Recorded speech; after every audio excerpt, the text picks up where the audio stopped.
Alright, so I am continuing on with homework 18. We're on this last one here. Oh, not last one. We're on number 3 now. This one, you can take it two ways. I notice here that it says that y is -1, so I can actually plug that into this other equation. I also notice I have this fraction here, and if you know what to do with fractions, then plugging that -1 in and solving for x actually won't be too bad. So let's do that real quick. Since y is -1, I can rewrite that second equation there in this fashion. And now I need to get rid of the 4, so subtract 4. And I get -5 equals -5 halves, that's a 2. 5 halves x. And now I need to get rid of that -5 halves. To get rid of a fraction, you can either A, multiply by the denominator, or B, multiply by the reciprocal. And I'm going to do that now. So the reciprocal is your fraction turned upside down.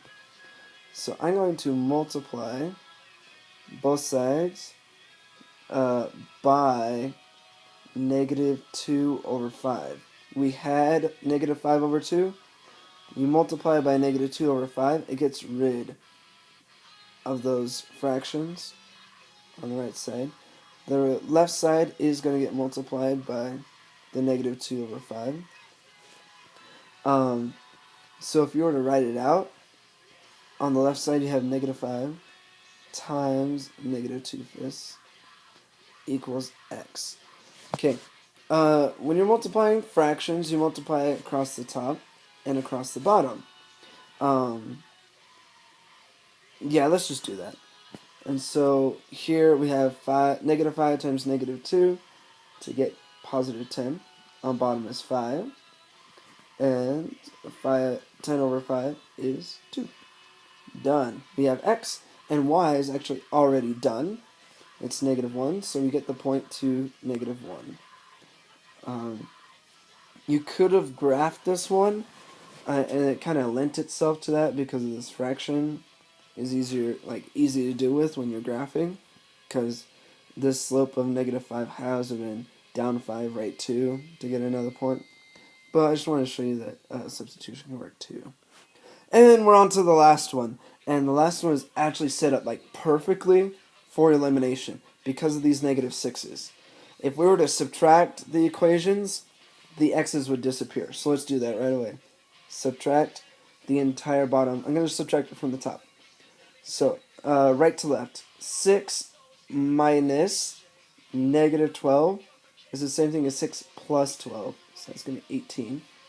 I get 6y minus 3y gives me 3y. And -6x minus -6x is the same thing as -6x plus 6x is 0x. Okay? So the x part doesn't even matter. And so we just got 3y equals 18. Divide by the 3. Y is 6. Now that I have that number, I can actually use it to plug it into one of my equations. I'm going to plug it into the top one because it seems like a fun one to plug my fancy new solution into. So you're going to replace y with 6. I have -6x plus 6 times 6 equals 6. That's a lot of 6's going on here. That's okay though. The 6 times 6 is 36. And so now we got -6x plus 36 equals 6. Let's subtract that 36 out of there. And we get -6x is 6 minus 36 is -30. And you gotta get rid of that 6 and the -6 in front of the x, so divide both sides by it. And you get x is 5, because -30 divided by -6 is 5. So we get the point 5, 6 as our answer. Ta-da!